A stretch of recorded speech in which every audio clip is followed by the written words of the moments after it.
Hey guys, how are we doing tonight? Welcome in, welcome in, welcome in. Hopefully you guys are having a great Friday. It is finally the weekend. It felt like this was the longest week ever to me for some reason. But let me know who you are, where you're from. If you are new to the chat, my name is Tanya or TitaniumBuilt. You can call me either or. I don't prefer one over the other. So as long as the sound's good, we'll go ahead and we'll get started. We'll see who's in the chat. We'll get started with tonight's live. How's everybody doing?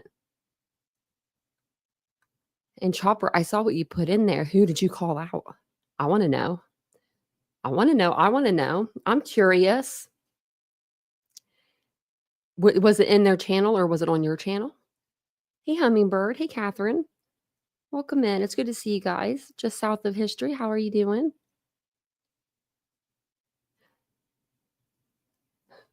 She, Jennifer Coffindaffer. Yeah. She's officially hit rock bottom. Yep. Kim, she's officially part of the green team. I don't like that name anymore. I want to change it. Hey, Cyber Warrior. Hey, Ladybug. Mary Beth's probably around here somewhere too, I'm sure. Hey, Dawn. I'm just going to kind of go through kind of fast, but welcome in, everybody. Hey, DM. Hey, Princess. It's good to see everybody. Hopefully you guys are having a great weekend or start to your weekend. Hey, Young Black Economist. CJK. Hey, Aries. Hey, Chopper. Hey, Chai. Hey, Chosen. Welcome in, everybody. Hey, Jennifer. I'm going pretty quick. So, hello, everybody. Let me go ahead and say that again. Hello to everybody. Oh, the vegan teacher. Oh, she's a toughie. She'll probably give you she might answer you back. I've heard some things about her. I've seen some things about her. She's a little out there, isn't she? Doesn't she have a daughter too? I think that's just as bad as her. Dayton has entered the chat with 11 inches of snow. Yeah, it's bad around here. It's bad around here with the snow. I don't know exactly how much we've got, but it started snowing again tonight, like in the afternoon. I was like, what's going on here? What are we doing? What's happening? What I wasn't expecting it. I'm getting about every second word you're saying. Really? Let me see. It sounds okay to me. Let me see.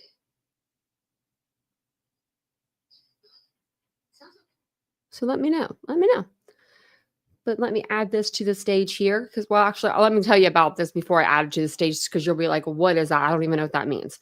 So basically, last night we were going over Hong's Twitter X post. He was a little manic, to say the least. I haven't seen that many posts in one day since Gabby Hanna when she did her over 100 on TikTok when she was going through her manic episode. But he's literally going after like SF and anybody that takes up for SF, he goes after them. He's going after UA Crimson Tide now. He's going after everybody. Nobody's off limits. I don't think Hong really knows how like lawsuits and injunctions work. But he needs to talk to his lawyer. He just needs to call his lawyer. And if his lawyer doesn't tell him, shut up, then, who did you hide? Okay, let me see. Oh, it'll take me just a minute. Let me see it. I can unblock her.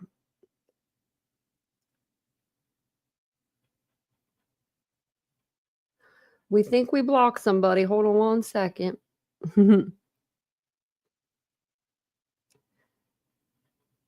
Says, that can't be right. I'll say that's wrong. I wish you could type their name.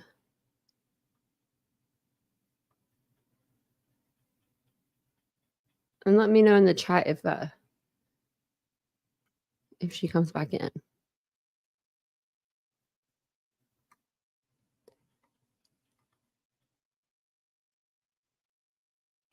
Wouldn't have all these names in here if I didn't have to get a stupid rapper every time he comes in.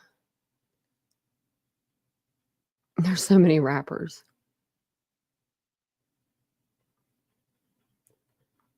I'm not seeing it. But let me.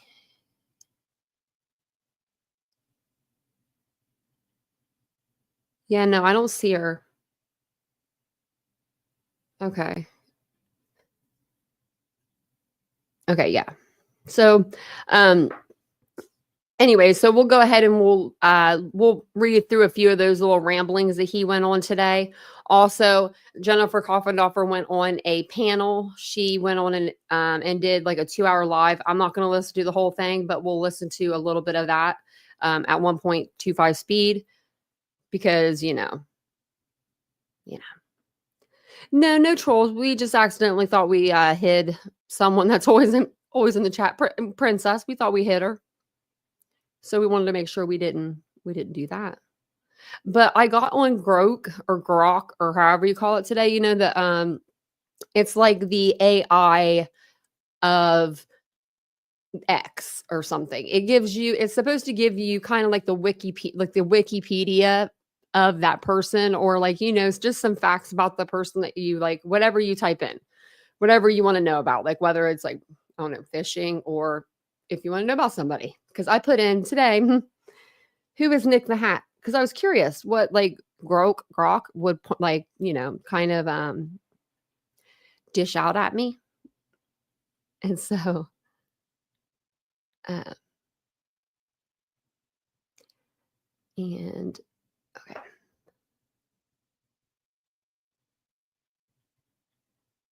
Yeah, Grok, something like that. Okay, so I put his name in because I was curious as what it would spit out at me. And it says on here, it's a beautiful thing. Nick the Hat, whose real name is Nicholas Hazifasu, I don't know if I'm getting that right, is a controversial figure known for his involvement in journalism and media and entrepreneurship. Here is a detailed overview based on available information. Background and legal issues. We're just going to call him Nick the Hat. Was the former editor-in-chief of the online news site Your Content, also known as YC News. He gained notoriety for creating and publishing a fake racist email that he attributed to a Delaware County adult probation and parole supervisor in 2019. This action led to his conviction on charges including forgery, identity theft, unsworn falsification to authorities, and tampering with public records. He was sentenced to 2 to 4 years in prison, but was later released on parole. Beyond the fake email, he was accused of impersonating journalists from the New York Times and Good Morning America to gain information about the Delaware County District Attorney's Office. He also reportedly used forged documents to obtain a specialty license plate indicating he was a full-time journalist. Oh, that's dirty. That's weird. That's some Betty stuff. Post on X, formerly Twitter, from his handle @Nick the Hat, suggests he has been involved in covering high-profile cases like the manhunt for Danilo Cavalcante and has hinted at upcoming appearances on national networks. However, these posts also reflect a controversial persona with comments on various socialite issues and personal okay, let's see what this says because I don't know how to pronounce that. Anecdotes. Oh, is that anecdotes? Why did they spell that wrong then? Or maybe I've been spelling it wrong all this time. Maybe I have been spelling anecdotes wrong all this time.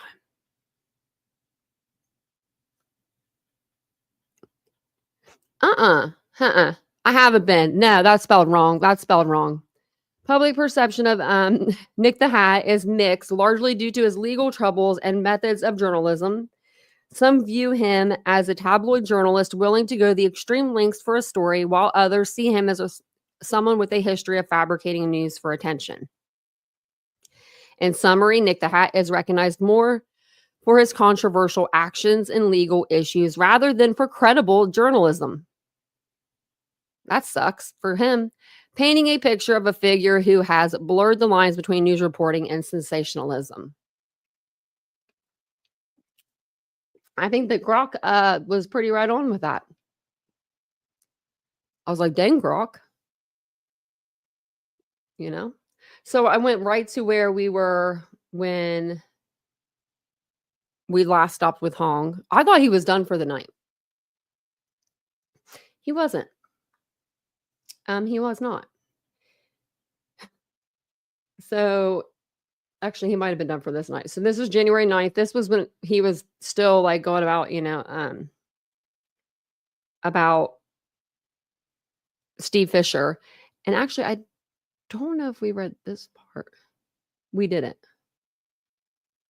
Okay. And then we'll just go up from here and we'll see what he's saying. And then we'll check out that podcast that Jennifer was on. SF investigates.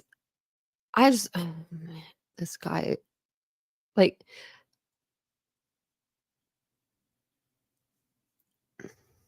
are they telling these people to talk? Like, because him and like BJ, they're always talking about this injunction. Like more so than the other players. Did the lawyer not call them? Because they're supposed to be sharing their lawyer. That's fun. I would never share a lawyer with 9 other people or whatever. No, I wouldn't. Nope. He's gonna be busy talking to you. He can't talk to me about my part in the case. I would just have my own lawyer. But that's just me. And I have a feeling that they're going to dump off half of these people too. And they're going to let them just crash and burn. More like SF investigates. Oh, I wonder how long that took him. Because you're practically walking fertilizer. You claim I'm a nobody with no likes. Check your ego at the door, buddy, because your investigations are about as thorough as a toddler's tea party. We did read this one, so I won't read it again because gets on my nerves. When I said, we want a proof of life about Hong, I didn't mean like bring him up and put him in the forefront. Is Nick like in jail? I don't think so. I'll have to go to his page because it was like Hong was supposed to take the attention off of something yesterday. I don't know what he was supposed to take, like, what he exactly was supposed to take the, pressure off of, but okay, yeah. If this link doesn't work, all you have to do for the iPhone to use to join for any channel, you just have to go through Safari. For some reason, it won't let you like go through the app. But let me try. Do I not have any? I'm usually like, oh, it's because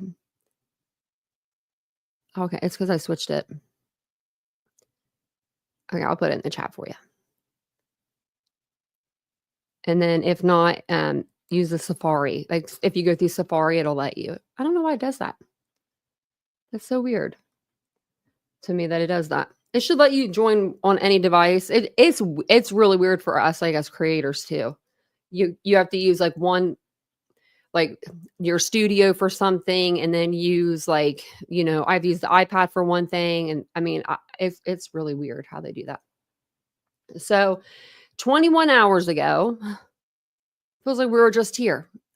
Hong says they confuse being met with their own tactics as a mental breakdown.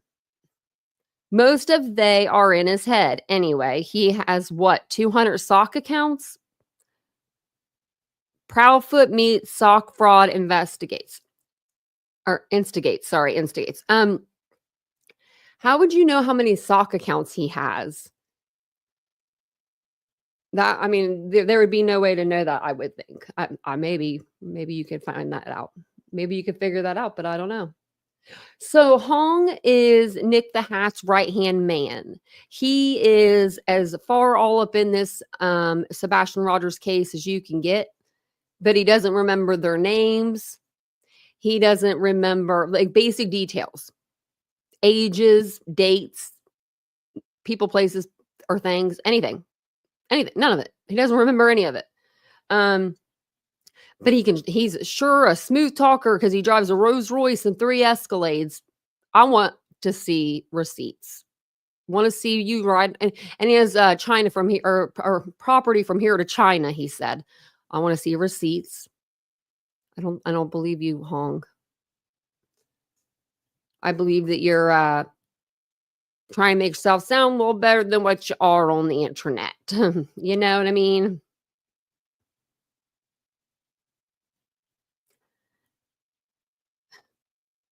So is that a no? So then, like, yeah, he writes, like, he doesn't even give the guy time to write back, you know?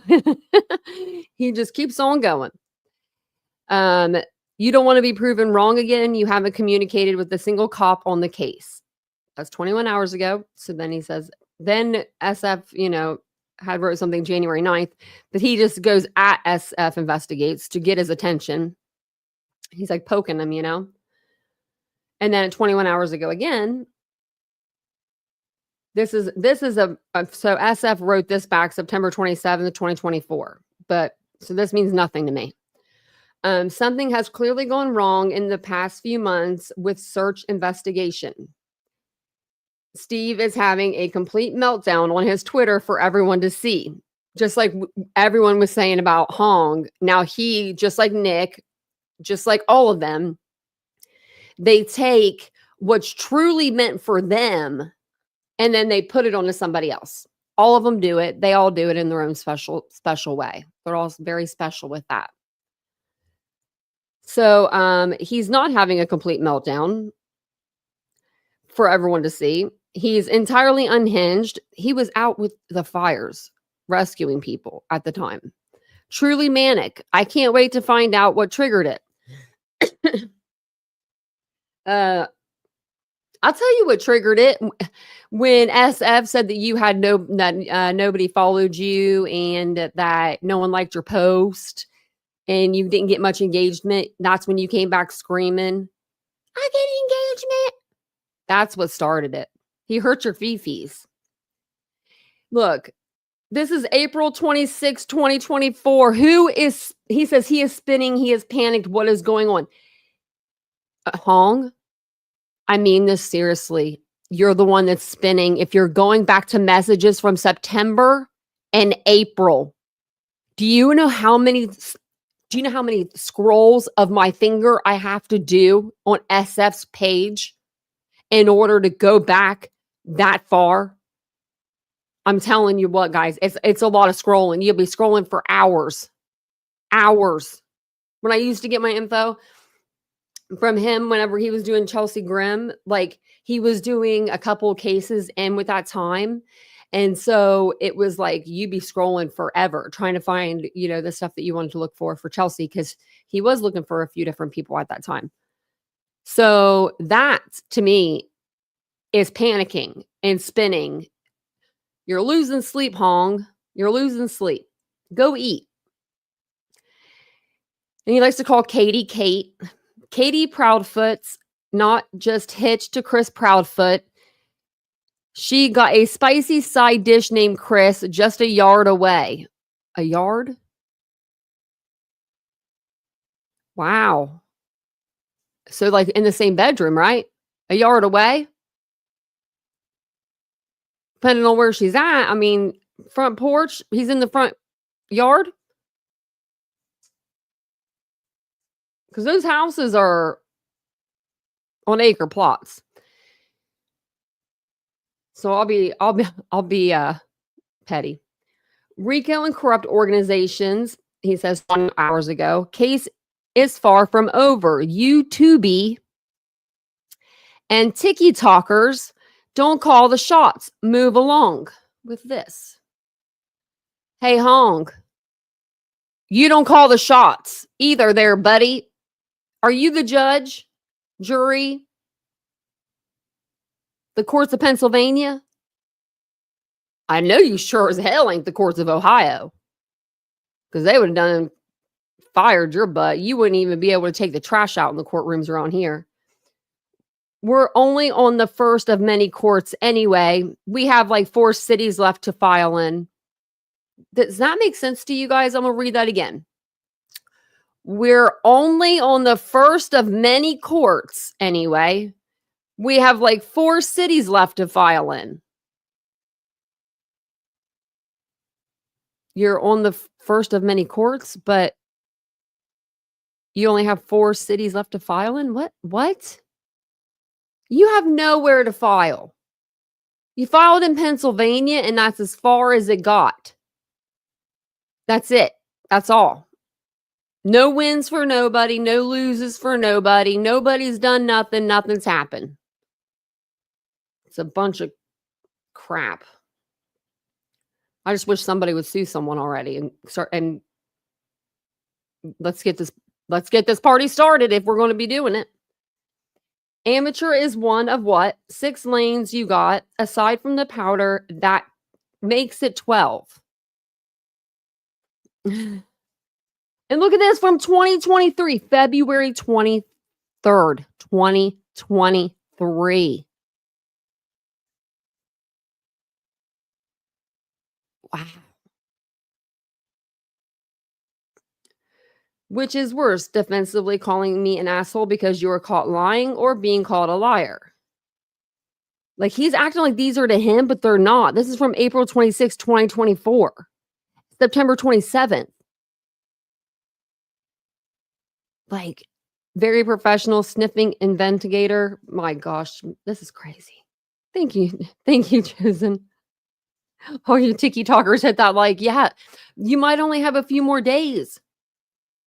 Hey, Demon Dog. And I'm about to be going over there. Hey, Lord Mama. I'm about to be going over to the Tiki Talk. I went over there the other day and right after our live, and I got on there, was on there for like 10 minutes and had like, not even 10 minutes. I was probably on there for 5 minutes and had like over 100 people in the chat. And my chat over here did like 60, like it is right now, like 66. I'm like, So yeah, might be taking some time off. So while the first and last time the sniffing investigator took credit for being wrong, and then I think we've read all the rest of these. I think so. Let's see. 25. So he only has 20 verified followers of his 20K followers. Does that make a difference? Yeah, he wants to be wifey number 6. I commented on this and I said, where is my comment? Maybe it's under War Eagle. But anyways, I commented and I said, well, maybe you want to be wife number 7 to Dog the Bounty Hunter. And now I'm in a big Twitter war. I'm like, okay. Not trying to be in a Twitter war with anybody with the name War Eagle that won't show their face. You don't show your face, you're not allowed to talk about me. I'm sorry. You could talk about me, I just won't respond. It won't be relevant. It like equals itself out, you know? Because you can't literally say it to my face. So if you can't say it on a camera without being on, no, then you cannot do that. You are loved, Lore Lodge, for stating the facts. Studio Mom, what are the facts? What are the facts? Someone tell me what the facts are. Deception Detective says, and people wonder why I'm anonymous. It's 9:50, January the 10th, Friday. We'll see how long he stays anonymous for. I graduated. Go me. The show must go on. I like it when people like say like, oh, look, I got blocked from this person's page. Like that makes, to me, it means you pissed that person off so bad. Like you're trolling them that they blocked you. You're just trolling them. I don't know. I've always thought that. And I always think it makes the person that like post it look like a little less intelligent. And this is just him reposting things about SF, Lore Lodge. Yo, I'm going to hire this man. He knows more about the case than most Americans. You can't even understand what he's saying. I don't know what he might be speaking another language I can't understand. And then you got this guy with the freaking poker sunglasses. Like, who's gonna take this guy seriously? I'm sorry. Where is Mama Bowersock? Not looking for Sebastian, I'll tell you that. Like mother, like son. Oh, look at that. Where's Robin Rogers? She ran away from her son real fast. We haven't heard from her in a long time. Actually, remember Robin Rogers came out and said, Katie Proudfoot passed, Chris passed their polygraph, leave them alone. And then that's when she dipped. I remember. Here goes the sock fraud. Lies are all I see. He's like the worst at comebacks and like haven't even read yet. Where's Kate and Chris? Hiding with Mama and Papa Bowersock, hiding with Sebastian. And then it says, I hope you're searching for a lawyer because you've got 7 days. And it says, let me see you searching. I'll wait. UA, Crimson Tide. She said that. Clean your toilet and then we'll talk, sniff along, whatever. Chronicles of the Shady. She decides to put, she likes to put like little clips together that are out of context and out of touch because she's out of context and out of touch. Yeah, I'm on one tonight. I'm on a roll. I just am. Just to be clear, you're accusing Katie of using illicit drugs. That's what SF said. So let's see what he says to that. Yes, idiot, read my post. And he said, thank you. Oh, this is gonna get good. Defamation for one, please? For what? Fly her to Pennsylvania and she can pee in the cup. It'll melt the cup so you steal very hot urine. That makes absolutely no sense whatsoever in any kind of format ever in my life, ever.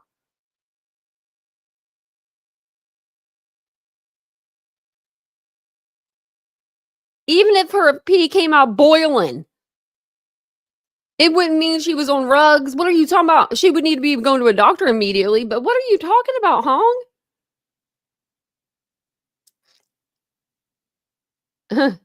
Tis Hong, you are so unprofessional. Keep spewing lies. See where it gets you. Where's Nick at these days? Haven't heard from him. Why? Hope he sues your ass for that, Hong. Oh, me too. Me too. Wow. And then he puts a picture up of UA and calls her out. You've been a consistent pain in the butt since 2015 with your obstruction. And here we are 10 years later, like a bad dream that won't end, while now you're getting in the way of us finding Sebastian Rogers. Why are you calling in false reports? You live to throw wrenches in the works, don't you? Act your age. You're the one posting a picture of her on Twitter. You can run, you can hide, but in the end, we will find you. It's that simple. Oh, okay. Well, okay.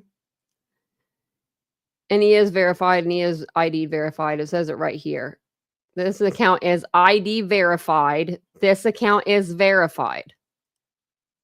I don't understand.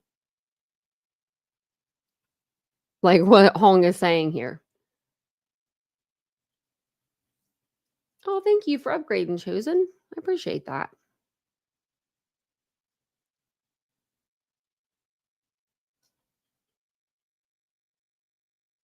Come back over here and read some of your comments now. Sock fraud, yeah.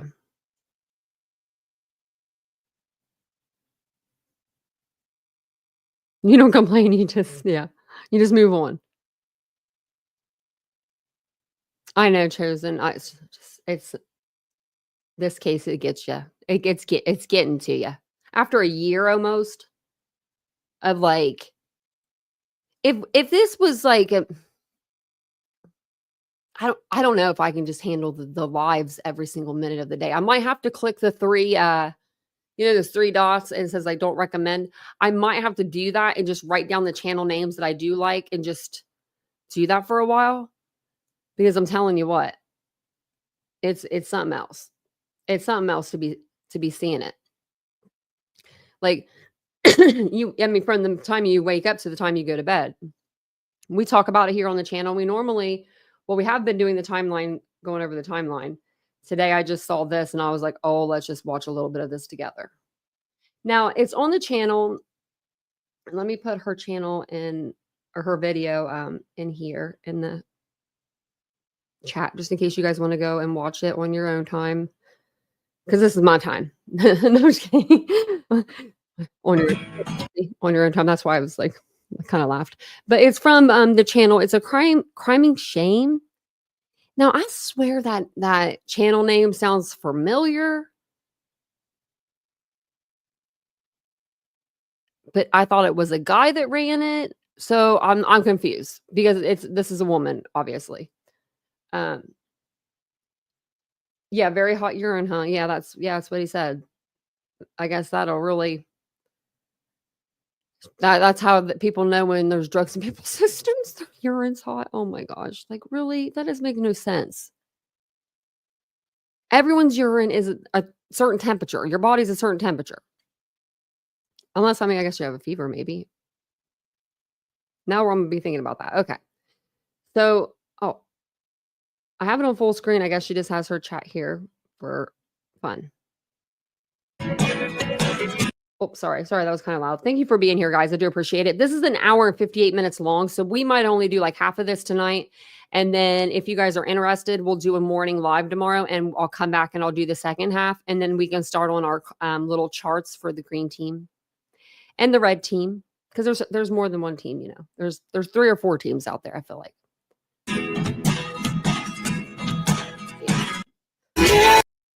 Yeah, that's just Quantico. I'm sitting here, like, was reading your like bio basically here, but it's always probably best if you just give us some insight into your background of an FBI agent. Oh, sure. So I became an FBI agent in 1990, and after I graduated from Quantico, I was assigned to the Houston division, where I worked organized crime.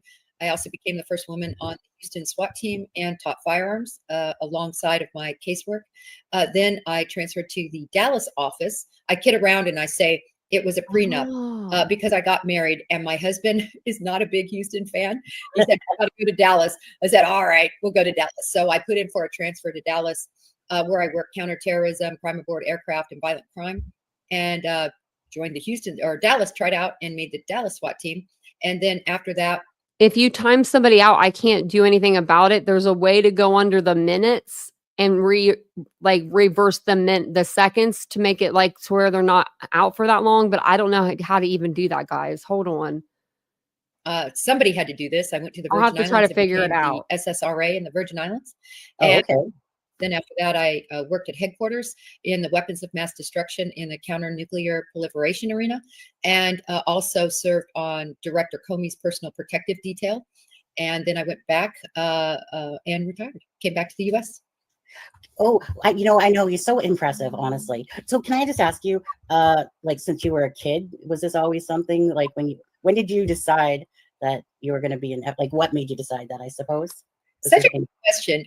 No, I never really thought about being an FBI agent. I really thought I would be a doctor. It was kind of what I wanted to do. I also didn't think you could be an FBI agent because, of course, until the 70s, women weren't even allowed in the FBI. So it never really crossed my mind. But I was attacked when I was a freshman in college, and that really changed my whole trajectory. And so at that point, I wanted to put bad guys in prison, and never really wanted to be vulnerable like that ever again. So. Oh, okay. I know. I always love that, like, the story, in a sense, behind the person. That kind of reminds me a little bit of Kelsey, how she was on a certain trajectory as well. And then through the course of her sister and Abby's case there in the Delphi, how, like I said, one direction led into another direction, and I always believe that everything happens for their reasons. And, and then again, I know that case. Oh, actually, before we get into Sebastian on that one, were you happy with the verdict for Delphi? Or do if you don't? No, it's fine. No, that's just a case that really troubles me, and I very much support our criminal justice system. I very much believe in jury verdicts. And I think the jury did the best they could with the information they had. I'm troubled by that case because I don't think he was allowed to put up a defense. And I'm not sure the evidence was really there. I know a lot about that case, and there's a lot that troubles me. Yeah, I had been following it. So I had followed the Suzanne Morphew case, but it was so since I was about 26, Jennifer, I vowed that I didn't want to read the newspaper or hear about people hurting or taking someone's lives and stuff like that. So forever and a day for like 20 years, I stayed away from that type of sadness because I take on those feelings of the sadness of when I'm reading it, and I start thinking about the families that are impacted and stuff like that. And then I just happened this one day to see this girl on the bridge, and so I was just watching. Oh, little feedback coming back, but anyway, so I said, don't click on it, about 10 times, and then clicked on it.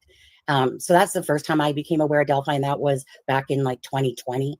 And then the Suzanne Morphew case had come along, and that one bugged me right away. Now, when I was paying attention to the Delphi case, I remember thinking like, what?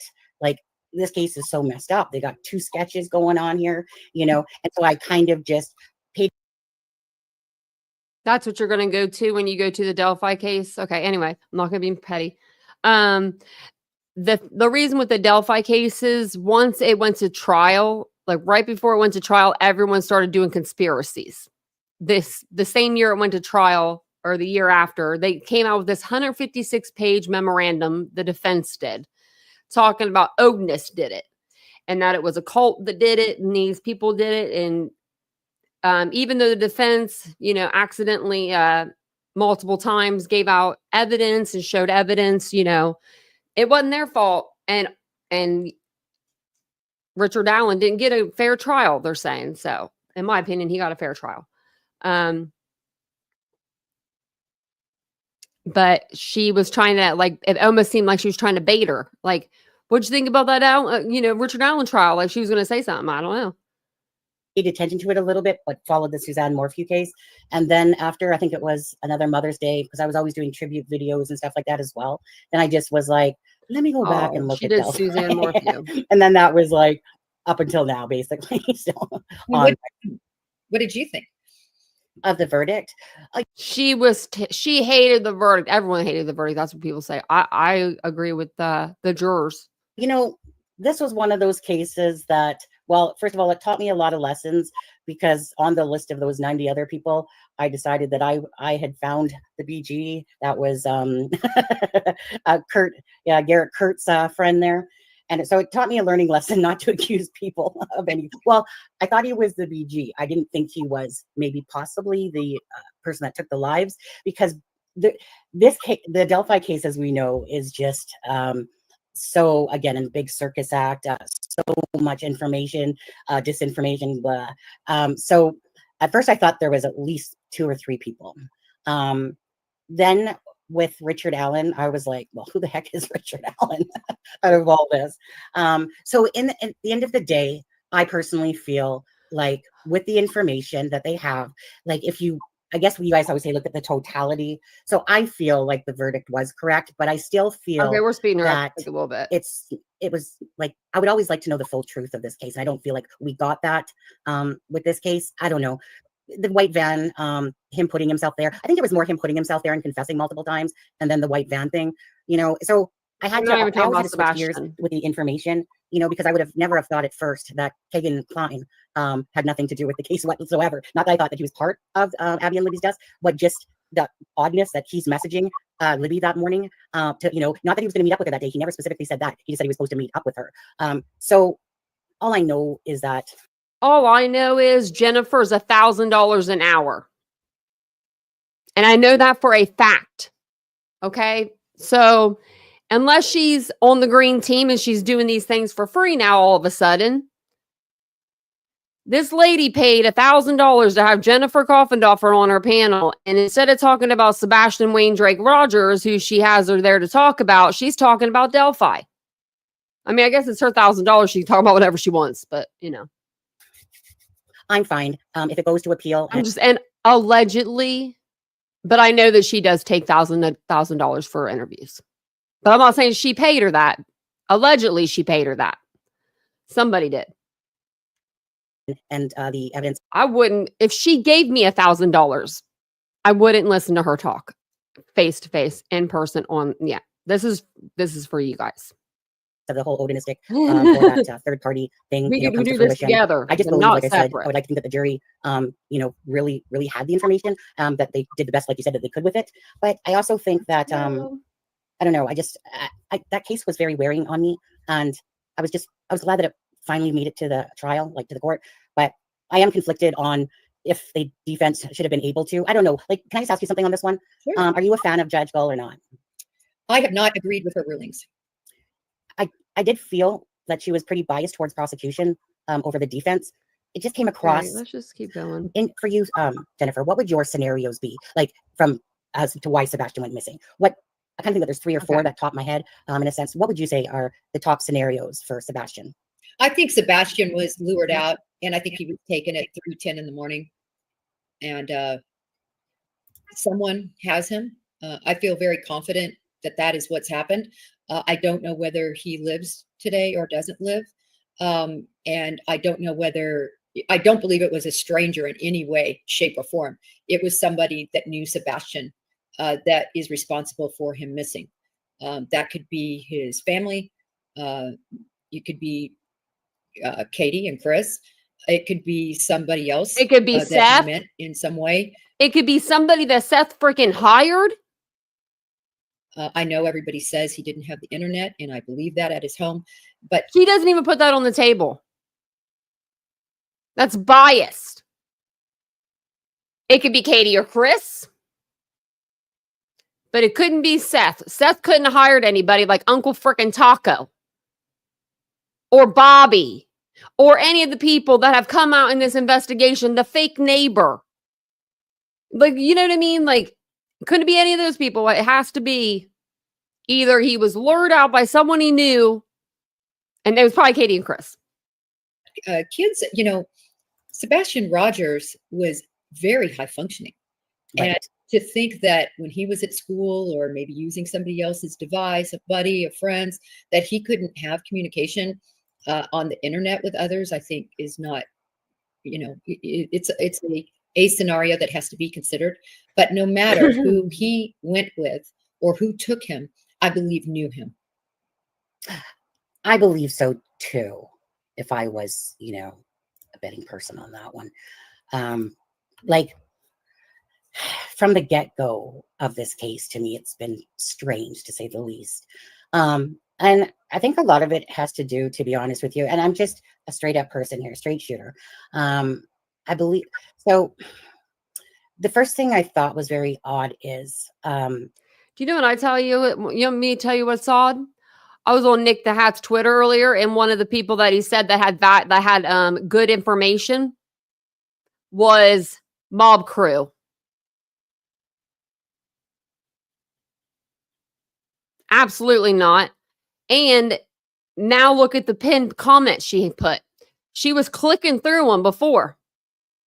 And then she clicked this one and she left it pinned. Like, we see you. We see you. the fact that we kept being told that he went out the front door and locked it, let alone without shoes, without anything and stuff like that. That just seemed, you know, as a mother, as just, you know, a common sense, level-headed thinking, you know, person in a sense, that scenario of him just leaving the front door and locking it, you would think perhaps the dogs would be barking. He didn't take his money that they found in his closet in this little ATM thing a week later. We were told of just a flashlight that Katie couldn't find, so she associated that with that. It was with Sebastian, but you know, not taking anything, like a knapsack, nothing, no shoes. I mean, the shoe thing is just odd in itself. But all of that stuff just didn't add up to someone that just, well, let me just walk out the door without any shoes and walk. That's what that exactly equals up to. Somebody that just walked out the door thinking they're going to walk right back in. It on the way out as I'm going to run away, you know, that part. But that's what they kept saying. No, they never once said that he ran away. A channel called The Duchess, and no disrespect to the Duchess, but Duchess, we've been watching Duchess.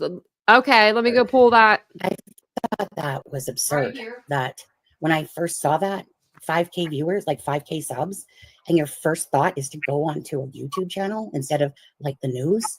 Like, They told them not to talk to the news. They told them not to do any interviews. But they went on Duchess because they knew her through someone in the community. And I have my Duchess notes right here. So if I need to go through them, I will. let me ask you this. I just need to know what the question If was. this was your child and this happened to you, right? I'm pretty sure you're like that mama bear that would be shouting from the rooftops. You would be plastering yourself, getting, like any, what you think any normal person would be doing. My mom wouldn't do that. My mom was a very quiet person. She would have had my dad doing that. Absolutely. I'll put my life on the line. That's what my mom would have done. She would have fallen apart. Love her to death. But she would have looked at my dad and been like, you need to figure this out. You need to help me. Help me, help me find her. Like, but my dad would definitely have to be the voice. Yeah, Duchess is a great person.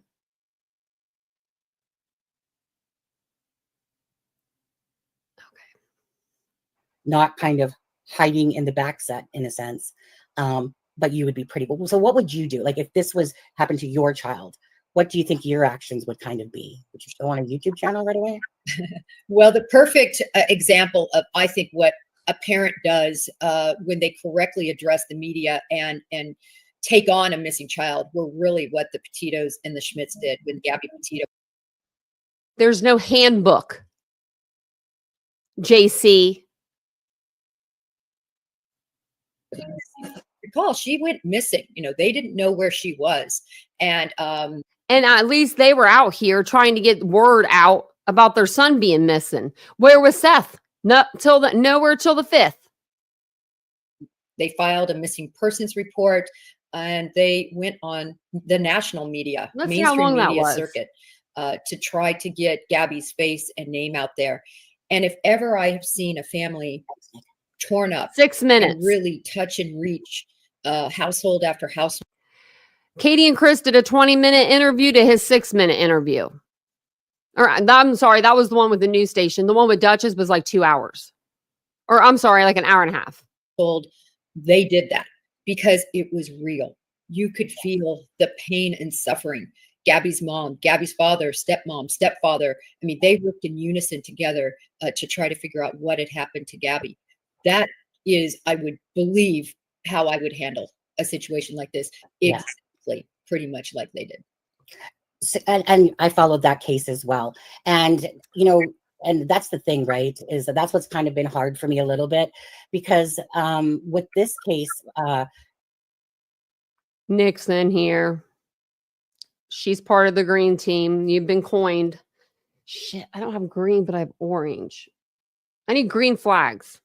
So Christopher Proudfoot got upset with Seth because of the GoFundMe.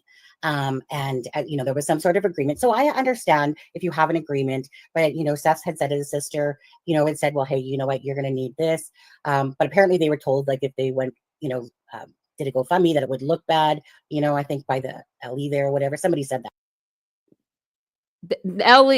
They said as a family, they weren't going to do any GoFundMes. 2-3 days in, Seth has a GoFundMe. That's a problem. In my opinion, I wouldn't even think my son's not coming home for me to go back to work. I would think I'm going back to work tomorrow because I'm going to get my son home today. What do you mean a GoFundMe? For what? I mean, we'd have to be months in before I'd even think about a GoFundMe. That to them. So I get that. But what I didn't get is I felt like here is a step parent of the child. Why are you making it about money, first of all? Like, regardless of any. He didn't. He gave $1,000 to billboards. Seth made this about money. Are you on drugs, lady? I'm sorry. Allegedly. But people really have to be on some stuff right now to believe in this crap. And whatever it is, just put it in the chat. Tell your girl. Tell your girl what it is. Because there's thousands of people believing this bullshit. And that's what it is. Let's call it for what it is. Let's call it for what it is. It is bullcrap. They think about it every day. They get on, they start, whoever starts it off first, and it's a game of telephone. They will go live, and then the next person goes live with that content, plus they'll add a little bit to it. And then that next person goes with those two people's lives, and then they add a little bit on. And then by the time it gets to 9 o'clock at night, it's hard to miss the misinformation. Not misinformation. I'm sorry. Disinformation, because it's purposely being done, is so far gone, it makes you not even want to touch this case. And that's what's going to end up happening. That's what's going to end up happening. Mark my words. Anything. This is about a child, you know, Katie being the mom, him being the stepdad, and Seth. And to me, it's kind of like, why do you keep making this about yourself? Like, this is about Sebastian Rogers, you know. So like Gabby Petito's case, you know, they came together, and so that part for me, you know, yes, we should be seeing cohesiveness in this case, working together. But yet I always feel like Christopher Proudfoot, and I don't want to take away from Katie over there too, but I always just feel like it's almost like every time he gets offended, it's like, well, you know, Seth did this, so now I'm not working with him, or this or that. And yet to me personally, and tell me how you feel, but Seth to me is doing exactly what I would be doing in so many ways. He was always trying to be as transparent as he could from the start. He boots on the ground, searching. Absolutely, you could feel the devastation when he speaks. Even when he speaks now, he's, you know, has to hold back from tears, or else or he does tear up, because, you know, you can just feel the emotions. And what I conceive or whatever as like when someone's being genuine and honest to their feelings. And I'm not feeling that from the Proudfoot side. Versus, how do you feel about that with, say, Seth Rogers, first of all? Well, great points you make. You know, when you look at Seth, he did all those things you said. Boots on the ground. He came off, you know, very torn up, very upset about his son. And he still, his entire really day in and day out life, other than dealing with, you know, medical issue or work situation, it's all about Sebastian. And I don't think that can be denied. And so from that standpoint, I think you hit the nail on the head. He's very genuine and has tried to do everything he can. Remember, he hired private investigators early on in the case. He certainly was more on the mainstream media channel or program rather than the social media. I think he was certainly a fish out of water, as most parents would be. How do I get my son's name out there, but keep the focus on him and not on me? And the focus has never been on his son. That's difficult for any parent. When you look at the Proudfoots, you know, and I'll address Chris. Chris didn't like Sebastian. No, allegedly. Mine too. It's an opinion. You know, we know too much about how he treated him. We just know too much. And we know too much about Seth and how he treated him. Like, that's why people think I'm like Chris and Katie, you know, paid by them and all that good stuff. It's not that I agree with anything that Chris and Katie are doing. But when I hear somebody one-sided all the time, one-sided, I'm going to take up. That's my personality. That's me. I'm going to take up for that person. And I'm going to go hard at the other person. And I'm stubborn. And it sucks that all of this has to revolve around a missing person, a missing child. But it does, and it is. And it's unfortunate. But I think that I can guarantee you right now, if any of the chats that cover this case, if they had a quarter of the people in there that what they have now, they wouldn't cover this case. I bet you my life. They would move on. I don't think he liked him. And he didn't want him around his daughter. He said that in a interview, so I'm not speaking out of turn. He himself, actually, he was asked, do you want him around your daughter? Words to that effect. And he said, words to this effect, no, but I'm not going to go into it. I'm not going to go into why. And he was trying and has been trying to get custody, remember, at least partial custody or custody of his daughter. Yeah. And so I think he didn't think that Sebastian's essay needed to be out there, unlike his father. There's a lot of things that play into it, but some parents cannot like their stepchild. but it doesn't mean they would kill their stepchild. But it's something authorities should certainly look at in terms of motive. Oh, yeah, absolutely.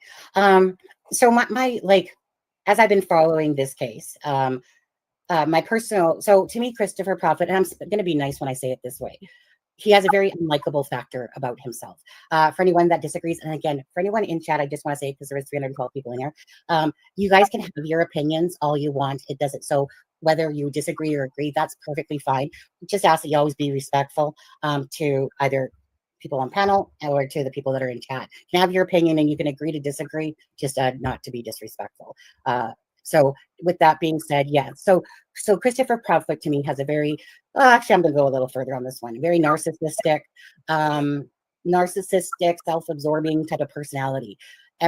For me personally, it's not like I go out of my way, but Jennifer, I've always been very in tune with people's emotions or the aura around somebody. I can tell a snake a mile away. I can tell dishonesty. I very much am a people reader. I always have been since I was a child. So if I don't like someone right away, it's because there's something because you're not genuine, you're not truthful, you're a liar. And the thing with Christopher Proudfoot is he's proven over and It's genuine, not genuine. If you can't even say the word right. over again. Like someone right away, it's because there's something because you're not genuine, you're not truthful, you're a liar. And the thing with Christopher Proudfoot is he's proven over and over again that he tells a lot of mistruth or indeed lies, and then he acts like he's the smartest person in the room. He's very narcissistic, but he has a very, to me, unlikable personality. And then you have Katie. For me personally, I'm sorry, but I like as a his mother, personality. as a parent, I could not ever grasp someone hiding and letting their husband always speak for them most of the time. I like people that are blunt and to the point, though. That's what I like. I don't like people that cry and grift and all that. As if he's in control and she's like this meek personality, someone that's, very experienced in martial arts and to me has a lot more vocal voice. So I found it very strange between the Hands interview, between going on a YouTube channel. So this stuff just doesn't speak normalcy to me. And that's my issue, is that as a mother, this is your child. It is not Christopher Proudfoot's child. This is your child, Katie. People want to hear from you. They want to hear directly from you. So when she hides, in a sense, or whatever you want to deem it as, stays in the background and lets Christopher always do the speaking, and he does not do a good job at that, because Christopher Proudfoot makes most lives about himself. You barely really hear about Sebastian so much. They're talking about Sebastian, but you don't really hear this outcry for, we're just begging you for your help, please, anything you can do, and mostly you're hearing about defending now of, things that he said or this, or people, twisting, and he has to justify that, no, my truck was da-da-da-da-da. And so from the Katie, who was the last person that seen Sebastian that we know of, right, is that you're his mother. You're his mother. Get your butt in front of the camera, and we want to hear from you, because there's that disconnect there that people have felt with Katie. And we want to be connected. We want to feel those emotions we feel like we do when Seth speaks. The truth, where someone is genuine.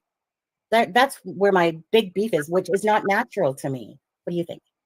No, you make great points again, Sunny. But I will say, from my experience, each parent, each person who experiences something like this, any crime really, has varied actions and emotions. I'll give you an example. Caleb Harris, who on my channel, we followed him very closely, that family. I've gotten close with them. And but the mom, I'm sure they love you now. Who's a very religious woman. She is a person that is a true, what I would call a fatalist, that God has a plan, and that it's really not proper to object to the plan. Just such a strong faith, stronger than most people I have ever communicated with, just very, very strong. And so she wasn't necessarily out in front on the camera. It was always Mr. Harris that represented the family, as opposed to her, because she was home praying. So I will say, not to defend Katie, but to just say, generally speaking, there are a lot of different reactions to this. I think for me, to juxtapose again, as you've done, how Seth is, how the Schmidts, how the Petitos are or were regarding their missing child, to how the Proudfoots act. And it's been quite different. But even though you don't feel that sense of loss. You don't feel that they feel that emptiness, that sorrow, that, horrific loss. They say, and I've never lost a child, but they say when you lose a child, and knowing people that have, that you just have this hole and you sort of just kind of go through the motions of life after that. And you really never have complete happiness or joy ever again. Right. I don't get that. I mean, certainly not from Chris at all. And it's difficult to read Katie because she's so guarded. But I agree with you that the conversations always seem to be more of a defensive nature instead of pleading for people to help find their son. Yeah.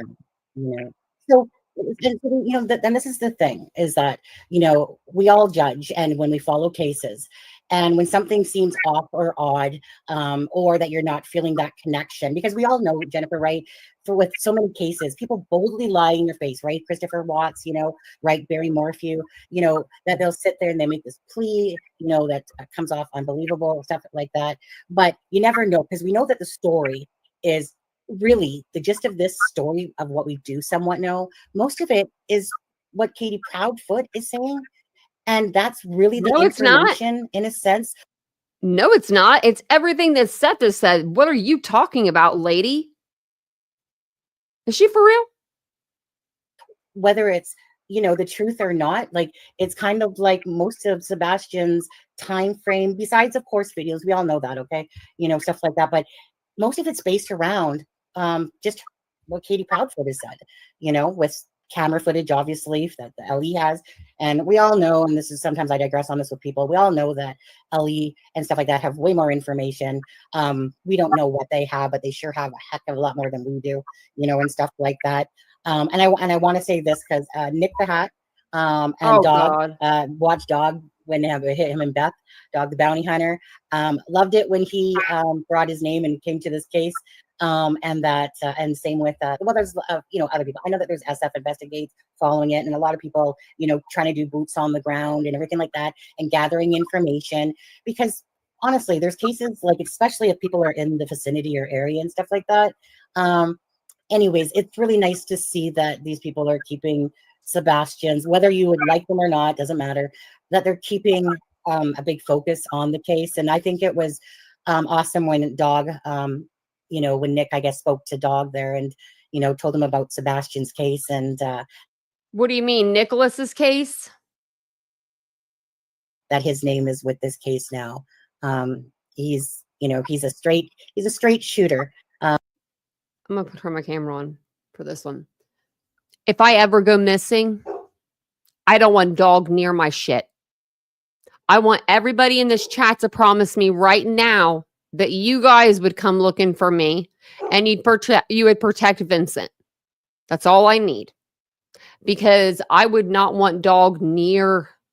No, I would never be found. Just like Brian Laundrie. He's over here. He's over here. I don't know why my dog's barking, but she don't like it neither. Dog's mad too. I think they want to come in here. I better let them in. That's what it is. I'm locked out.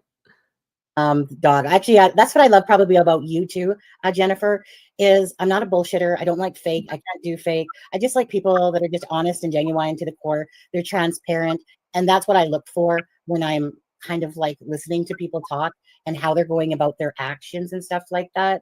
And for me personally, Katie's actions, regardless of Christopher Proudfoot, her actions to me aren't matching up with that of someone that really is begging to have their child come home and stuff like that. I just am not feeling it. And that's where the disconnection comes, because we're allowed to judge her. We're allowed to judge anyone we want. That's our right. We can have our opinions to do so.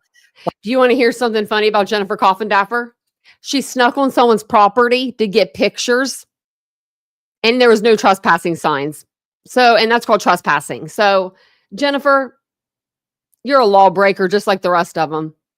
But this just happened during the Karen Reed trial. So try to match up what is being said. And the sad truth is, because Christopher Proudfoot lies quite often, or whatever he wants to deem them as, little white lies or whatever. I mean, he lied about the polygraph test, and then he tried to make people seem like they were stupid by saying, well, I didn't say who. No, you did. And you literally have proof by your own words that you said that you had taken a polygraph test. Then he, put his tail between his legs on Nancy Grace and said that no, he didn't. But that's not the first of many that have gone on with this case. So to sit there and have to then believe. So Christopher Proudfoot being the most vocal person of this case for Sebastian from the Proudfoot side. And then to know that there's all these like different things being said here, added things here throughout the story. It's hard to trust even what Katie's saying whatsoever, because they took the pictures off of the vehicle. Remember when Katie But let's trust Seth. and Chris, they went back up to, was it Memphis to Yogi Bear Park or whatever it was, they shut down their Facebook. So meaning they closed them. They took off, and this is where Seth was on a live here months back. They took off, the Bauer Sox took off the pictures of Sebastian on their vehicles. And all I can think about is probably because they don't want to be noticed. Probably because they had gotten restraining orders on a particular somebody that was chasing their vehicles, getting out and stop traffic. this is a child that's missing. Why would you care more about yourself and worry about yourself in a sense when it's about Sebastian? Why would you take a picture? Why? Because you didn't want people to know that you were there at Yogi National Park. And, because I know people can be trolls and, follow and do that stuff. But it just keeps seeming like those aren't actions to me. Why do they need to take a picture? Someone that's screaming like, you're not attending vigils. We're seeing Seth do the searches, and then they're in the background. Seth hasn't done a search. Oh, well, we're doing all this stuff behind the scenes, and I don't know. I want to see pictures of Seth. Call a lot of BS on that stuff because, taking the pictures off the vehicles and it's just. I'm sorry, Jennifer, but the actions for the Proudfoots are not matching what I deem as somebody that's really going, oh my God, my son, he's missing. Seth's actions are matching that for me. Not Proudfoots. I mean, Sunny, you say it very well. Either they just have a terrible way of expressing emotion, or they don't have that emotion, right? It's one of the two. And I think it's very hard. Or they're both former military. For us to believe that if you love your son, your only son, and if he is the priority in your life, and you expect to see that devastation come across. You expect to see nothing more important than having his picture on your RV and being at home in case he returns home. And it was funny. Being in mainstream media as best you can to get the public's attention so you have more people looking. And the focus is not those three things I've just said. The focus seemingly from very early on has really been directing a narrative. But having said that, we do know. Yeah, directing a narrative that Chris and Katie did this. That's what this has been ever since first day. I think law enforcement, by not doing the luminol test, by not, addressing. There is no reason to do a luminol test if there is no reason, if they have no probable cause. They can't just go up in your house and start spraying it with luminol. Jennifer Coffindaffer, you are an FBI, ex-FBI. She should know that. I only have my bachelor's in criminal justice. Any type of fingerprints. And I know what you could be thinking is that, well, of course we expect their fingerprints to be there, but where are they? Are they clutching a bedpost? Are they holding onto a door frame? Right. Why? A picture can be told. What would that matter if he was holding onto a bedpost? Was this like, what's that movie? Poltergeist? Is that what happened? Poltergeist? Oh my gosh, that's what it is. Holding the bed frame. Oh my God. You're embarrassing. I mean, you're embarrassing.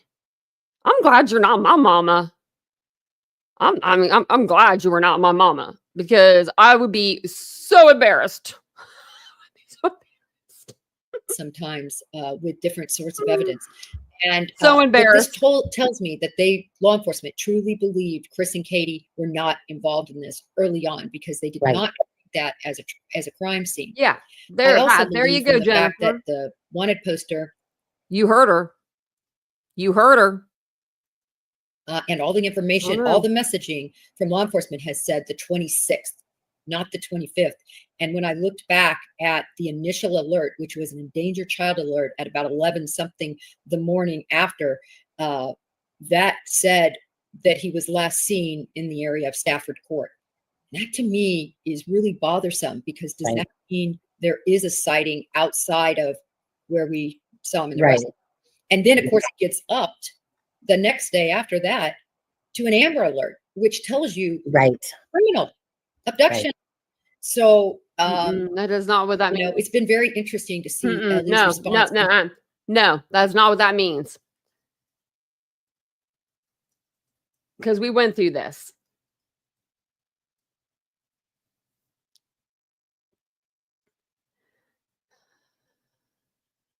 Okay. I want to know.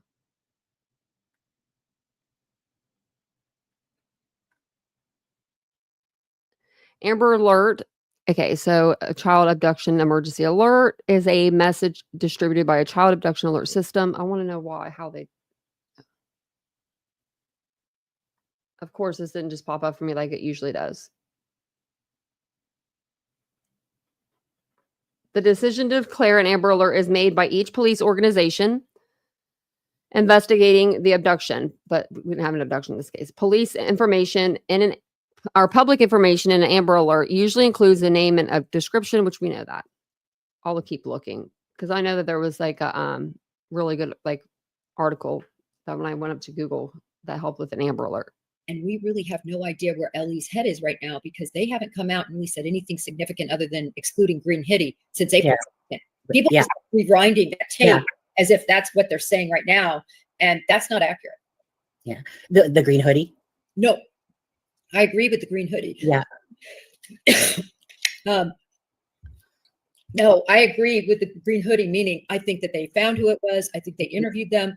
I think they lived somewhere around there. I think they just came in and used the bathroom, and they're, Okay.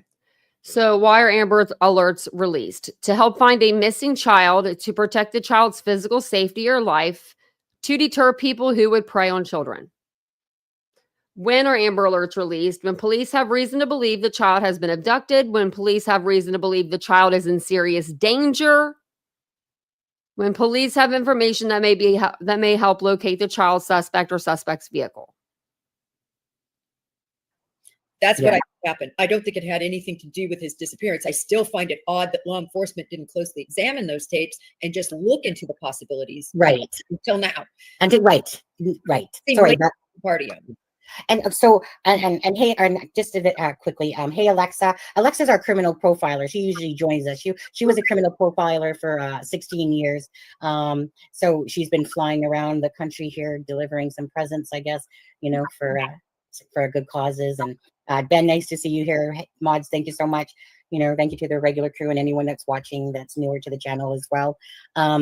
So I want to say this, because there's so many things that are going through my brain right now, Jennifer. But first I want to say thank you for doing that content on the live the other day, where you were doing it from how the LETBI, FBI are looking at it. That always, to me. We'll listen to this for like another 20 minutes, and then I probably can't handle much more of her. I'd like to hear stuff like that, because that's really in my head what I want to know. Like, how are they seeing the case in a sense from, well, just I guess from the information that we have best, like I said, we obviously don't know the ins and outs, and obviously all these people that claim that they got special information and stuff like that, that one always makes me giggle. But different than say Nick or who's ever doing boots on the ground, and they're literally talking perhaps to neighbors or whatever about camera footage or what they saw that day, stuff like that. Besides those people that can have more information, because obviously, as some people have talked to neighbors, across the street, saying that the lights turned off at 9:08 and 11:05. and so I want to thank you for that, because I thought that that was awesome.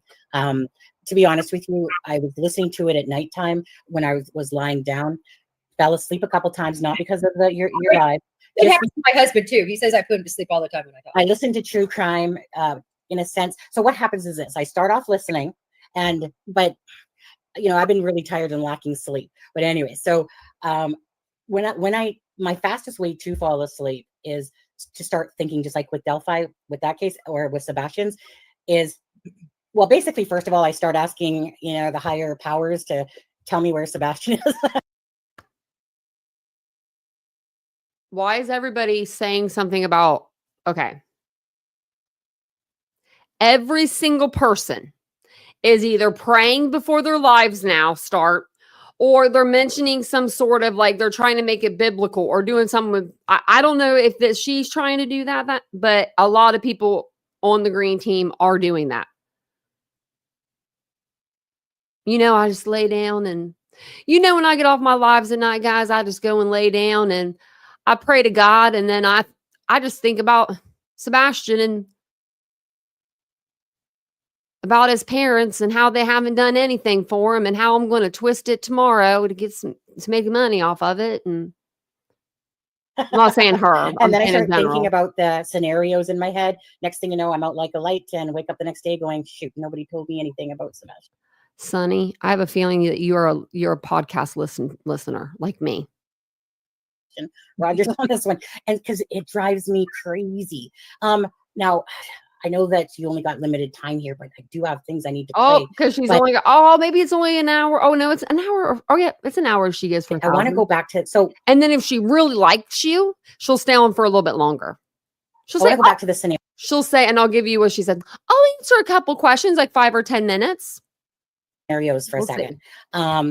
So it was always kind of like, what could possibly have happened? Did Sebastian decide, hey, YOLO, I'm going to go take off not wear any shoes, take nothing with me and go take my own life? Unlikely scenario. That's off the table for me personally. Yes, absolutely. Did Sebastian leave run away himself? Based on all the stuff. I don't think you'd be screaming out YOLO if you're getting ready to take your own life. No shoes. No, it doesn't make sense whatsoever. So third party. So this is where, to me, that's probably my most strongest. This person, honey, they need help.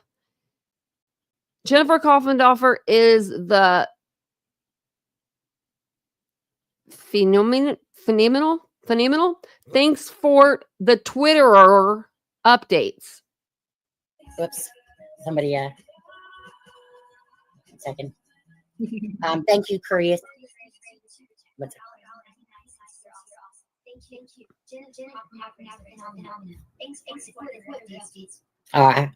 thank you. Yes, she is. I personally love Jennifer Coffindaffer. I like her down to earth. And, honestly, Jennifer, I'll say it this way. Was that like a soundboard or something? For me personally, because you don't know me like I know you, in the sense that I see you on News Nation, Court TV, all the different things and stuff like that. For me, you're one of those people that if I don't know you long, I feel like I've known you forever type of person.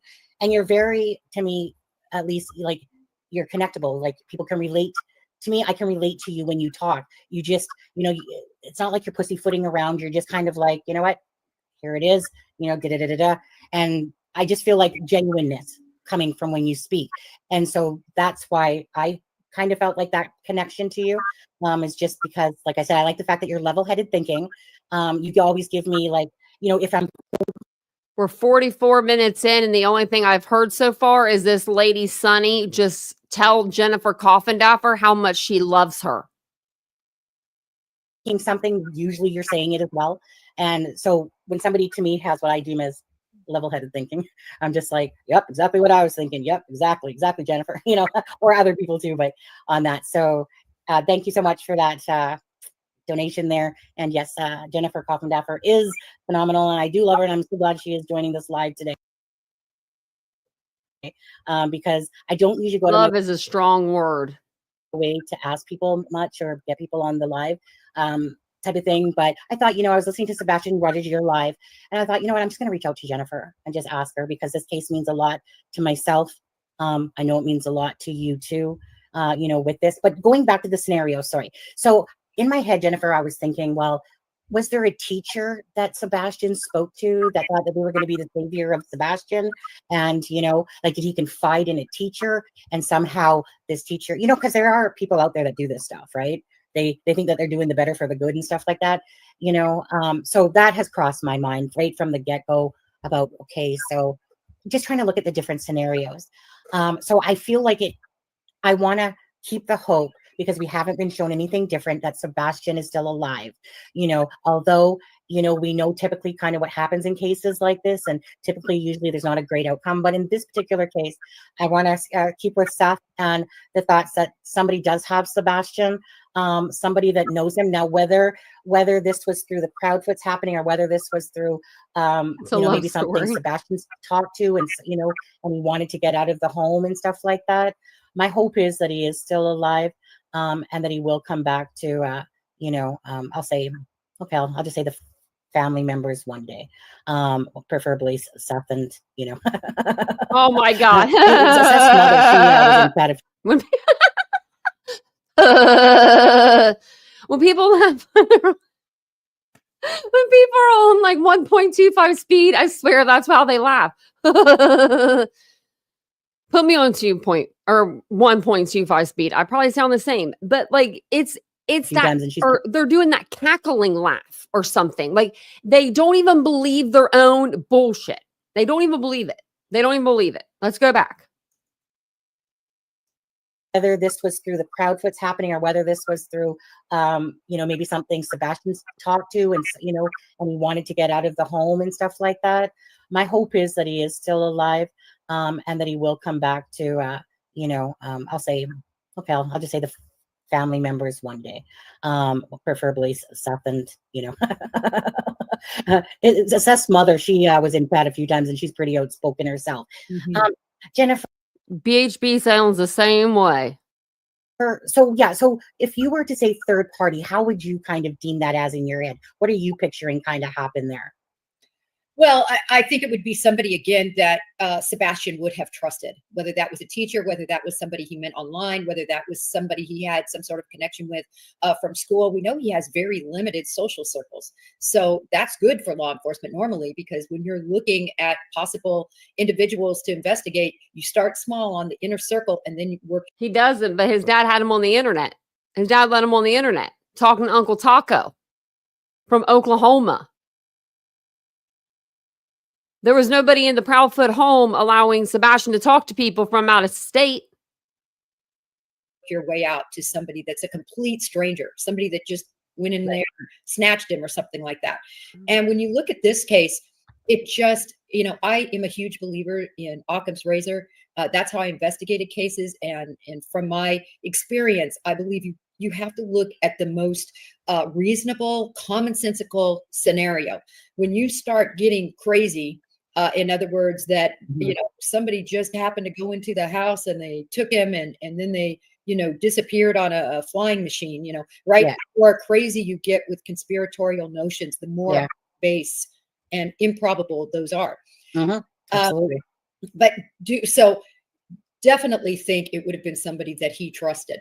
And then when you look at Occam's razor, you start close to home. And what I find interesting is, as of April 2nd, when asked, do you believe it's family? Have you cleared the family? Law enforcement refuses to answer that question. They say, listen, we don't, there's no foul play. Well, then why do you have a Amber Alert out? And why is the FBI giving $50,000? Right. They don't do that in missing cases. They do that in cases where they believe there's criminal activity. He did not just disappear. Somebody is committed a criminal activity, in my opinion, for him to be gone this long. Yeah, I agree. And find him within that 5-mile radius, straight away, and for him not to be seen on any cameras. When you add all of that up, it means that he circuitously was ushered out of that house in that neighborhood. Do you yourself think that there's any involvement from the Proudfoot side, just in your opinion? I don't know. I feel like I don't have all of the evidence for me to say that. I did a Red Flags series. I've seen that, yeah. If you watched that. where I specifically point out red flags that I've seen with Mhm. the Proudfoots.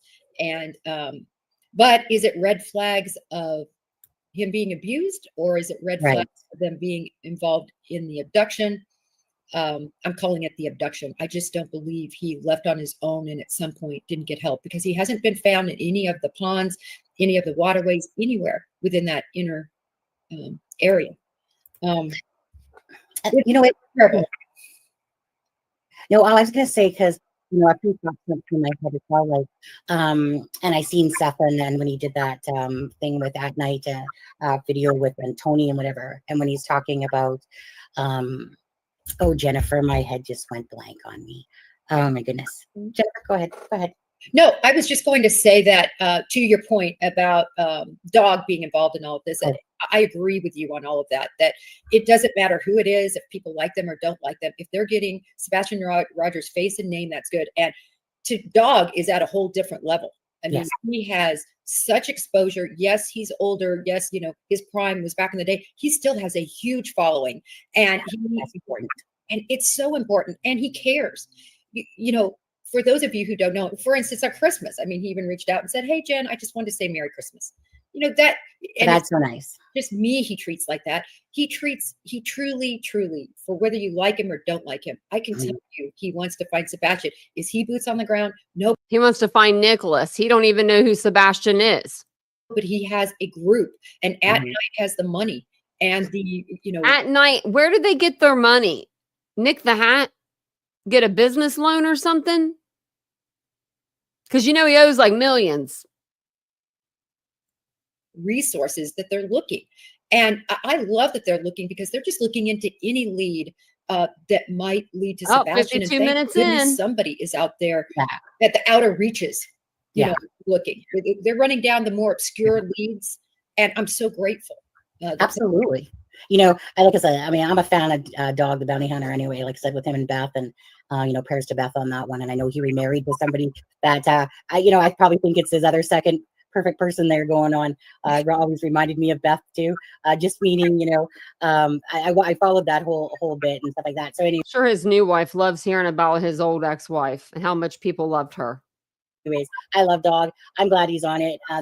Of course, the awareness that he can bring, let alone to people that don't know about the case, only adds to it. Anytime you can add to awareness to a case, you can't knock that. And for people that try to, then it sucks to be you as a person if you have problems.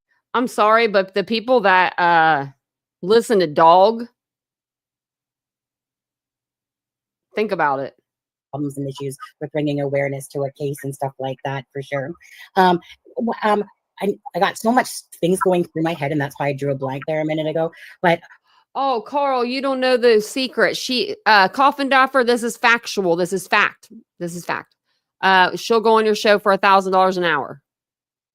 If she likes you at the end of the show, if she's feeling a little gracious, and there's people in the chat that have questions, she'll stick around for an extra 10 minutes for the questions.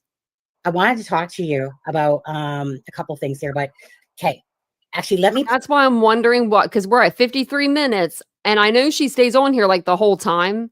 So I want to know what happens within these 7 minutes. I want to hear if she says anything like, "Oh, I can stay on longer," or one of those deals. I want to see, or if maybe they just got her for the 2 full hours. play something quickly, Jennifer, if I might. Let's see here, right here. You do 30,000 views on a video, you make $15 off the video. So it's not going to make sense to me. Okay, so as you guys know, if you guys know Oh, Sweet Pillow from gosh. the Suzanne Morphy case, and same with Reverend Donna Serafina. This is something, and then I'll get into why this. This is like, are we freaking kidding right now? Reverend Donna Serafina is the one that told Silvers to go to that spot, and he said she said Sebastian was buried there, and he went to the spot and he dug for about 2 inches, literally 2 inches, and he gave up. He said, "Oh, it's just too hot and hard. He ain't here." That's who we're listening to? A psychic? I'll tell you right now, I don't believe in them. And if you want to prove me wrong, try to go ahead. If you're psychic, prove me wrong. Strange to me. with this information. So let me just quickly play it. So we got Sweetie Pie Low, Donna Serafina. So Donna Serafina had done a reading with Seth, and so she's relaying a part of information to do with, of course, Katie and Christopher Proudfoot's marriage. Okay, so let me just quickly So we know this is going to be factual because it's coming from a psychic. say that. For like what Seth told me was that the stepfather, is that Chris, the stepfather? Yes. That Chris had She just asked, is that the stepfather? You're a psychic. You're not even 2 seconds in and she's already out. Chris, is that the stepdad? was that the stepfather, is that Chris, the stepfather? Yes. That She's the psychic. You're fired. Chris had told him a couple months ago that their marriage was on the rocks, that he no longer wanted to deal with the problems of Sebastian and the problems of his ex-wife and his own problems. Like he was done, and that their marriage might be ending. So Seth has come out publicly and said that Sebastian was due to come live with him. But if you're talking about pressure in the marriage that could contribute to somebody losing their temper, and then like you said, she, according to Seth, she's trained martial arts extensively. So she has the ability to cause damage. According to Seth, she's very quick-tempered and has mood swings. Now I don't know if still alcohol or later, but this marriage has only been going on a couple of years. And if I'm hearing Seth correctly, this guy from Tennessee, she met him, they got married, and he wanted to bring her back. Okay, I'll stop it there because the main point of what I wanted you to hear is there. So Jennifer, we all know that. Okay, so it was said quite a while back, and someone can say, Stone, Seth told me, okay, girl. So yes, always information, if it's not coming out of the horse's mouth itself, you take it always with a grain of salt. But in this case, I knew that Seth had, and I look, you know what I mean? You kind of put certain things that are being said on certain levels, and if you're, some people like to think from like the planet Mars and stuff like that and start like the conspiracy stuff and alien ship came down and blah blah blah blah blah, but I kind of like prioritize Ellie Proudfoot, but she's prioritizing a psychic right now. This is not Ellie, this is not the Proudfoots, this is Sweetie Pilo and Reverend Donna Serafina. There, I mean, like, I just don't, I don't think that, I don't believe in psychics. That's just my thing. That's just my opinion. It's just my opinion. If someone wants to prove me wrong, would love to have you. But don't come up here and tell me, my favorite color is green when I tell you all the time my favorite color is green. You know what I mean? I want somebody to tell me something I don't know. Like, or something that I know, but that other people don't know. You know what I mean? You know what I mean? It's just baloney. It is. Okay. Yeah, because I'm going to jump off here in a minute and then we'll play this tomorrow. And I'm going to get Chosen up here with me. Because in the mornings, for some reason, I'm feistier in the mornings. You guys just see me in the mornings. I'm feisty. I don't know what it is. Like morning, afternoon, I get feisty with it. I think it's because I hear so much crap in the mornings. I'm like, I'm ready to go. I'm I'm ready to go. But I can't even listen to her anymore anyway. I thought Sunny was I thought this lady from A Crime and Shame, I thought she was going to like make me have renewed hope. But she did not. She did not do that. If I don't have my espresso, I get feisty. I just say, Vince, if there's like anything if anything changes, I get a little feisty. I I do. I do. I'll admit it. That's about the only time. No, I get feisty other times too. But Vincent said today, like he called me and it was 4:00 instead of 5:00 and he was getting off early. And I was like so busy throughout the whole day. And like, I just wanted to just lay down for a minute. But like he had came home from lunch and woke me up from my nap. Yeah, he caught me taking a nap. I never take a nap. I never take naps. He called me to dead sleep. I was sleeping. So good. So when he called and he's like, I'll be home an hour early. I was like, oh. Like, I'm a reactionary person. Like it comes. It's like, it's hard for me to hold it in. And so I'll let him know you said hi. I'm sure he'll be like, oh, tell Chase an A. But yeah, like, he was like, I'm coming home an hour early. And I'm like, you are? And he's like, well, I'm going to get off here. I'm like, I'm sorry. And the roads were getting really bad. So I felt bad. Man. Yeah, I thought she might have told me something. I thought she was going to maybe like pull it back in. Is anybody going to pull it back in? Right? Questionable opinions. I like that name. I like that name. There's no update on Madalena. No. If there was, you guys would be the first to hear it. But let me check. I just checked yesterday, but you never know. You never know. Oh, I accidentally always hit the resume browsing, and then it does something weird over here.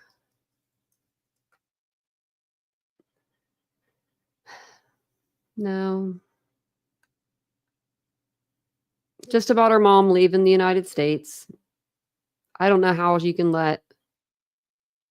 That's another case. That case.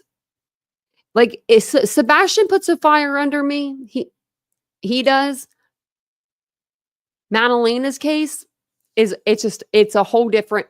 I'm a whole different breed of person. That I try not to talk about it too much because I feel like if I do talk about her case, the more and more the angrier I'll get because of the fact that her mom just got to get on a plane and go back to a country that doesn't extradite. We have not found her daughter, and no one's covering it, and nobody's searching for her because she has no family here. She's from Moldova. Moldova, over by Russia. No, not in the United States. Nobody over here.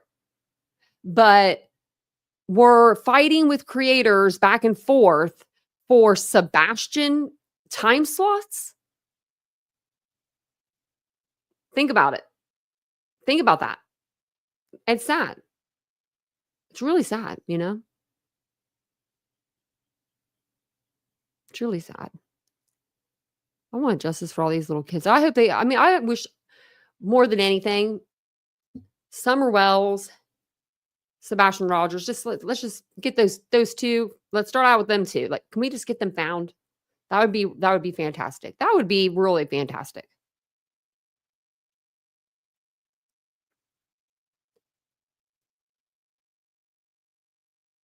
Well, Carl, at least you're honest.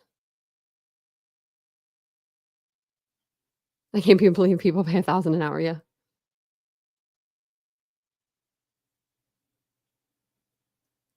Thanks, Blue Cake.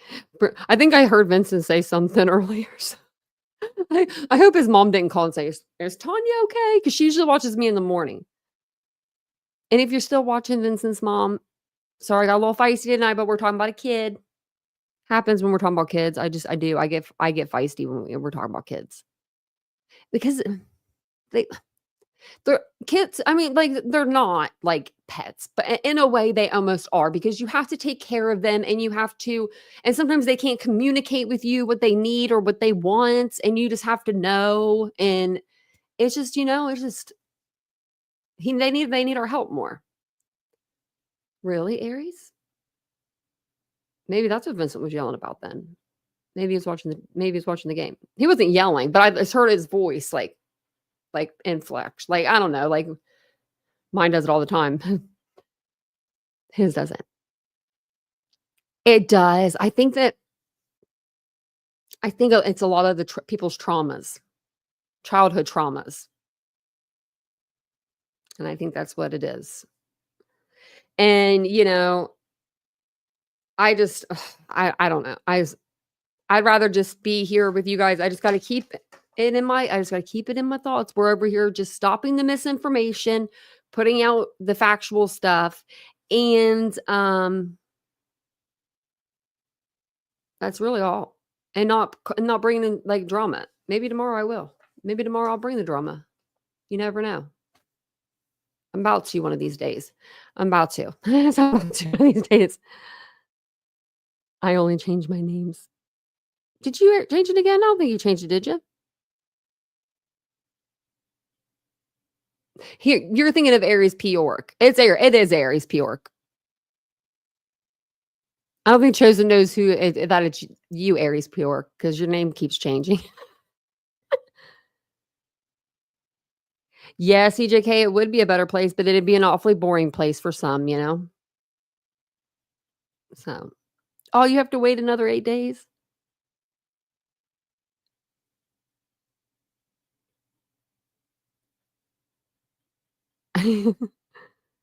Yeah, tomorrow we'll definitely be talking all the things. But yeah, it'll be fun. It'll be a fun stream tomorrow. I'll be on, it'll be like, I don't want to do like a set on time, but I mean like around 11 or 12, something like that. Not too late, not too early. Maybe even 10 if I can get up. Some mornings I wake on up like, and I'm ready to go. And then other mornings I'm like, oh my gosh, it's the metal. It's, it's just what God's gift to me is, he didn't mean to give it to me. He didn't want to give it to me, but unfortunately I have the metal. So, but yeah, it'll be fun. It'll be like old times. And then email me, Chosen, so I have your email, because I don't know if I still have your email. I should, because I don't delete anything ever. But email me at titaniumbuiltboo@gmail.com, and then I'll just send you over the StreamYard link, like earlier than the live.